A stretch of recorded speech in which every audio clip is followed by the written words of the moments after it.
everyone, my name is Vina, aka Miss WOCReader, and welcome back to my channel.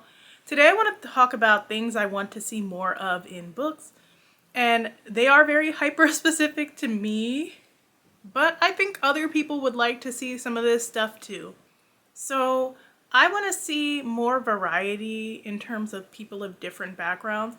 I guess you could say diversity, but this is a very specific type of diversity. Like, I want to see more books published by authors of different countries of origin. I want to see different socioeconomic statuses.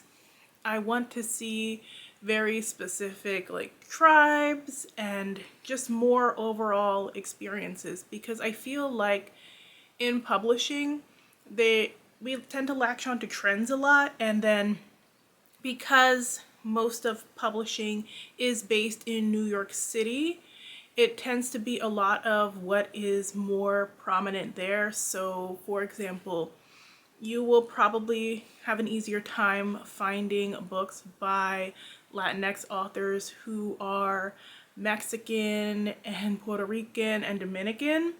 And then some of the other groups, especially some of the ones people might not know as much, like Panamanians and Hondurans, you're going to find less of those books and really have to take your time and search for them. And then even within just that space, Latinx is not a race, and there are people of all different races within that group, and we only ever usually get to see a certain look to the people from that group, which makes people think like it is a race and everybody looks like this, but that's just not the truth. I would like to see more books published in the States by different Caribbean authors, because I definitely see some of the more popular in media authors. Like, you're going to see Jamaica a lot, just because Jamaica is a large country and there are a lot of Jamaicans just spread across the world. I do see Trinidadians to an extent. I'd like to see more Bajans. I would like to see more people from St. Vincent. We do also see Haitians to an extent, but I would like to see just a little bit more from people who actually grew up in Haiti, and just see some stories about that experience versus people who didn't grow up there and maybe haven't even visited there, but whose parents are from there, because it is just a different dynamic. I would like to see just more stories reflective of experiences in different parts of Africa, because right now when people think African fantasy, they think West African, and they specifically think Nigerian, because again, there's a lot of Nigerians just spread across the world, and they come in numbers, and we see a lot of them in publishing, but you might not have read a book by an author from Kenya or Ghana or just some of the many other places in Africa. And there's just so many different countries, and then within those countries you have your own different groups. So I would love to see more of that represented. So yeah, just more diversity overall, yes, but specifically I want to see more people of different backgrounds. More chapter books being published by larger publishers. We keep talking about how we're in a literary crisis, but nobody is talking about the solution or what we can do to improve that. And this is something I have been screaming about for the longest time, and I feel like was getting brushed off. And now some publishers are finally starting to take notice. There is a lack of chapter books that are being published, and kids are almost expected to go from like picture books and those leveled readers straight into middle grade, and there's not enough books in between that. Now, I will say I am seeing that Simon & Schuster is starting to put out more chapter books. I got an email from them just this past week talking about a new chapter book imprint they are working on, specifically because of this literary crisis, and making more accessible books for young readers. I also got this chapter book from them, not too long ago. I believe book 2 is coming out soon. This is Venus Washington and the Lasagna Drama, and it is by Maisha Oso and Courtney Lovett. It's just important to have more chapter books specifically featuring kids of all different backgrounds so that they can see themselves represented and have an urge to pick up more books. You got to start that love of reading early, and it is very difficult when the kids don't have anything that represents them and they don't have these books that can meet them at their reading level, because not everybody is ready to just jump in from like those level readers into just bigger books. And while we are starting to see middle grade get shorter, thankfully, it's still pretty lengthy, and it's still kind of hard to go from reading these books that are maybe 40 pages to like maybe like 70 pages to now reading these books that are just under 300 pages. I would also like to see a return of mass market paperback books just across age categories and genres. So when we talk about accessibility, I feel like back in the day, mass market paperbacks just played a huge role. I can remember when I was a kid getting mass market paperback books for the stuff I loved, and they were cheap. They were, maybe like $5, and that was helpful because I could buy multiple, especially if there was a good sale at the bookstore. And books are so expensive, and that is just another roadblock to getting more people to read, because you start weighing like your options of how you're going to spend your money, especially in this economy. And it's like, am I going to spend this money on food that nourishes me, or am I going to put this money into something that I can get entertainment from multiple times? Because the thing with a book is that not everybody rereads, and a lot of times you might read a book and then you don't read it again for a long time if you do reread it at all. So you really start to think, do I want to drop $20 on this that's going to give me one-time entertainment, or do I want to put that $20 towards this streaming service that's going to give me hours upon hours of entertainment? And I know people have all their arguments for that, but I'm like, that is just like a real thing to factor in. I want to see more mermaid stories as well, and more that just don't consist of the mermaid or merman, because we're seeing some merman stories this year slowly. More that don't just give them like the Little Mermaid treatment where they get legs and are on land. And I love Little Mermaid down. I love Little Mermaid. I love things inspired by Little Mermaid. I loved Splash. I've read a few books that are inspired by Little Mermaid and love those. But also, there's a lot of cool things you can do with mermaid lore, because I feel like every culture has their own mermaid lore. Like, you have your European mermaids, you have your Caribbean mermaids, you have your Asian mermaids. Like, there's a lot of cool stuff you can do with mermaid lore. And also, there is a lot of cool stuff you can do in a fantasy with an underwater kingdom. So while I do love that going on land option, I would also love to see somebody get really creative and give me a mermaid story under the sea with an underwater kingdom. More books about children who play sports. So I've talked to a couple of authors about this, and I know there are some that are just like, oh, I was traumatized by my experience with sports growing up. And like, I feel we got so much sports media when we were kids. And like, yeah, because kids like sports. Sports do have their value.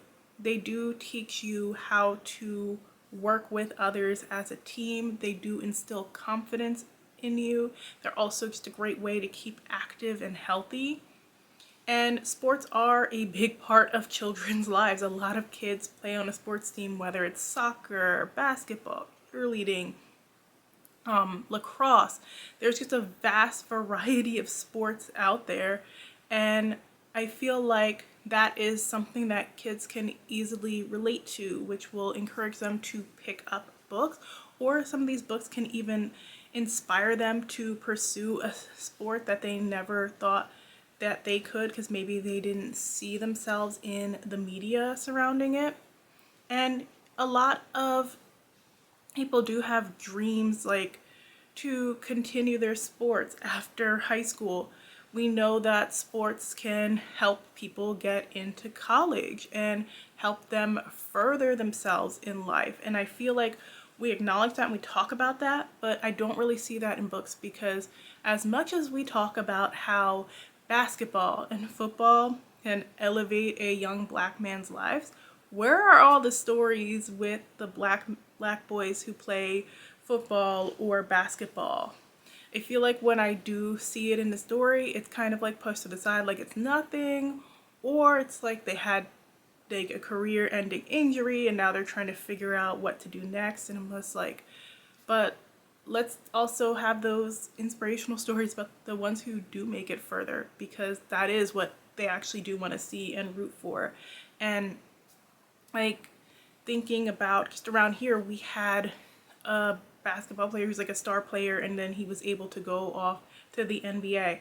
Well, he was doing a lot of good in the community around here, because once he made it, he would come back here and run different camps and things. He raised awareness for mental health and a lot of great things in the community, really.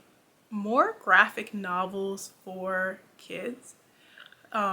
Specifically when I'm talking about kids, because I feel like we are seeing a lot more when it comes to middle grade, but I want to see more when it comes to YA. There aren't a lot of diverse graphic novels. Like this one is Ghost Rose, and this is by Sean L. Gibbs and Sean A. Gibbs and Emily Cannon. I really enjoyed this. I thought it was an interesting paranormal story. It was also very fast-paced and fun. It felt very high school, which was refreshing. I haven't really seen a ton of graphic novels being published by Black authors, specifically ones that feel teenish. A lot of the ones that I have read felt like they were either geared towards nostalgic adults, or they kind of felt a little too young. Like the characters were teens, but the audience was definitely giving elementary school. Haven't really found that balance, or some of them were just really weird. Some of them were really weird. They just had really weird stuff where I'm just like, why is this in the teen category? There's been some where the characters are literally in their 20s, like mid to late 20s. I'm like, again, why is it here? That's not really teenish, but for some reason, publishing thinks that graphic novels and comics cannot be for adult. I will say more so graphic novels and comics, because we do have some great comics out there for adults, but they think graphic novel and they think kid. And then a lot of stuff ends up getting thrown into YA that doesn't necessarily fit there, and because it is a visual medium, they want to keep it very sanitized, and they for some reason think like, okay, so like we can't have like the sex or anything that we would have in regular like YA with prose. And I'm just like, but that's not even what I'm talking about when it comes to how some of these read. It's just like weird how some of them read off age level. So I would love to see more diversity in the graphic novels that are published for a teen audience. I would also like to see more books for children about activism that is not racial activism. I really enjoyed this one because this one is Blue Stars, the Vice Principal Problem. It is by Hikla Magoon and Cynthia Leitch Smith. So I really enjoyed this one. I thought it was cool that they were doing activism. They had this activist grandmother, but it was something that directly benefited them in their school, and it wasn't just like fighting racism, even though we know that some problems in the school can be tied towards race. And I would like to see more of these stories, like about these kids who are being activists in their communities, because that is really what I was used to growing up. We weren't necessarily going out there and fighting racism and protesting the death of black men in the streets, even though that is also important. I just don't feel like those protests are a safe place for kids in general. And there are things that you can do to better your community. Then there are things that we organize all the time to better our community in different ways that are just as important. So things like environmental activism, that's something that I often talk about. I'm wanting to see more of in these books aimed towards children. That's something I still want to see more of. That is a big thing. We often organize community cleanups growing up, and I still, once it hits spring, I see the kids out here doing community cleanups. So that is definitely still a thing that they can relate to. Organizing after school programs, like Big Brother, Big Sister, things like that. I would like to see more of depicted in books. This is Wild Survival. This is just the first book in a series. It's called Crocodile Rescue. This is by Melissa Christina Marquez, and I'm just using this as an example of something that I would like to see. I would like to see a book similar to this from a Black author. Like, for example, Al Roker has a show on PBS Kids that is called Weather Hunters, and it is about a family who the dad is a meteorologist, and they do their own like stuff online, teaching people about the weather, specifically teaching children about the weather. The kids are involved. I think that is super cool. That kind of reminds me of this series where you have this family that travels around the world working with animals, and they have their own nature show.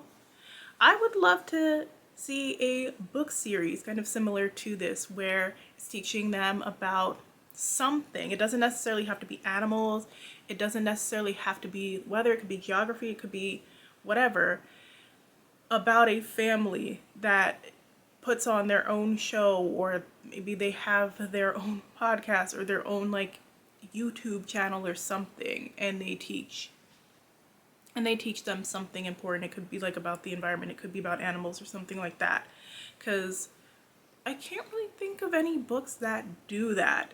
And like, I love those books that have like a cool plot line and they're out here doing stuff, but they're also teaching you important fun facts. More stories that just center around female friendship. I like romance. There's definitely a lot to love about romance.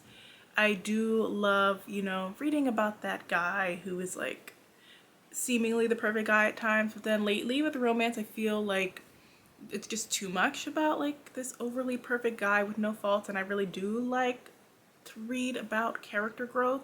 But also, men are trash. Like, let's be honest, men are not the best right now, and a lot of our strongest relationships as women are with other women, and you start that from young, developing these close relationships with girls.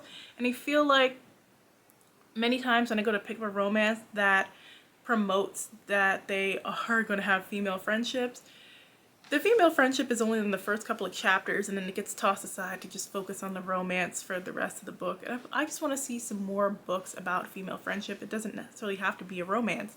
They could have like a romance side plot, or they don't need a romance at all in the book. Give me a fun story about some women who link up together to do a heist. I love those types of stories, and they do those in like movies, but I don't really see them in books. And you don't need a romance in that type of story. You just need a fun, fast-paced adventure and women getting along and supporting each other. So yeah, give me more of that. So those are just a few things that I would like to see more of in books. Let me know what you would like to see more of in books.